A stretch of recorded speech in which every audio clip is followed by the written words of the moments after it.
We left Norwich thinking this would just be a chilled weekend in Hastings.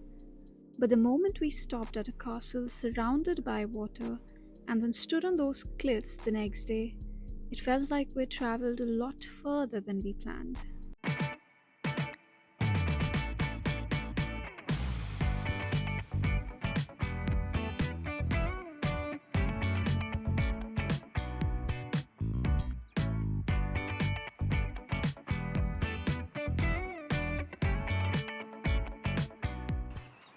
Hello, this is Nikki.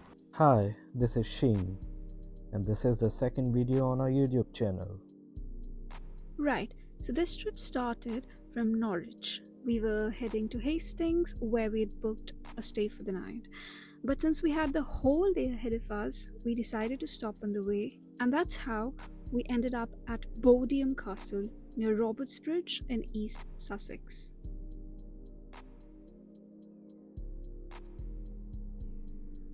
Now, if you're planning to visit, it's a National Trust site. Entry is about 13 per person and parking is £5.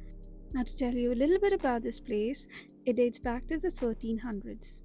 It was built by Sir Edward Dillingridge during the time of the Hundred Years' War. Now, what's interesting is it was built as both a defensive fortress and a bit of a statement. England was under threat from France at the time, so castles like this were meant to protect the area, but also to show power and status. And when you actually walk around it, you can see that balance. It is surrounded by a moat, like a proper full water moat, which already makes it feel unreal. But inside, it's not fully intact anymore, and that's because over time, especially after the medieval period, it just wasn't maintained as a military structure anymore. During later conflicts like the English Civil War, castles like this lost their purpose and many were either damaged or just left to fall apart. Bodiam, however, wasn't completely destroyed in one event. It just slowly became the ruins you see today. And honestly, that's what makes it more interesting. It doesn't feel staged, it just feels like something that's actually lived through history. Inside the castle, there was also an audio room where you could actually sit back and watch the full history of the castle. I've also added a link in the description below to a similar video if you'd like to check it out. There's a small cafe there, but yeah, it's a bit on the expensive side. Probably better to bring your own food and just sit around. It's actually peaceful, and since it's kind of in the middle of nowhere, it's a nice place to slow down for a bit. After an hour or so, we bade adieu to the castle and carried on to Hastings, where we were staying in a caravan park.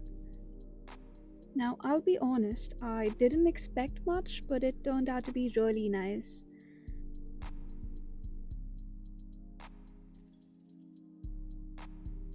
And also here you can only see a few people right now because half of the lot was driving down from London and then joined us shortly after.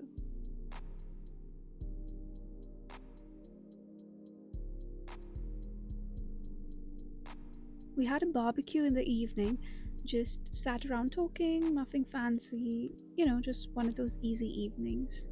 We called it a night pretty early though, because the next day was the main plan.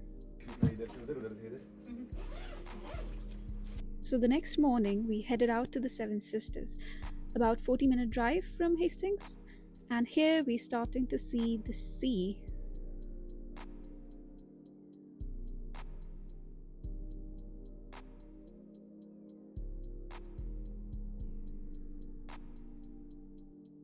We parked at Burling Gap where they have dedicated parking for the visitors, but since it was a holiday weekend, it was completely packed and we had to park along the road like a lot of others. As we start walking, we see this beautiful spot where you could see the chalk cliffs so clearly. And yeah, the Seven Sisters are not actually seven separate cliffs. It's one long stretch of cliffs that run between Eastbourne and Seaford. They're made of chalk, and because chalk is quite soft, the sea is constantly eroding it, which is why the shape of the cliffs keep changing. The Seven Sisters are just the seven main peaks along the stretch that you can actually walk across if you do the full hike.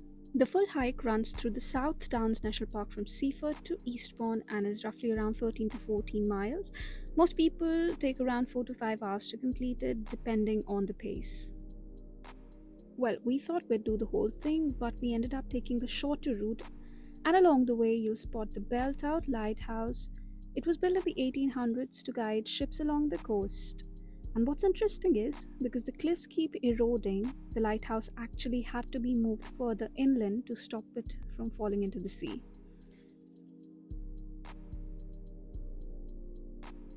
On reaching the lighthouse, we grabbed ice creams and coffees, found a spot, and sat down for a bit, just soaking in the view.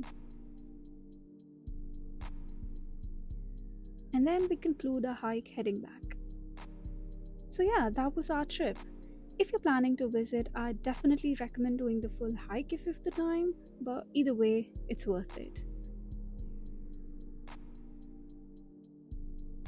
See you in the next video. Bye.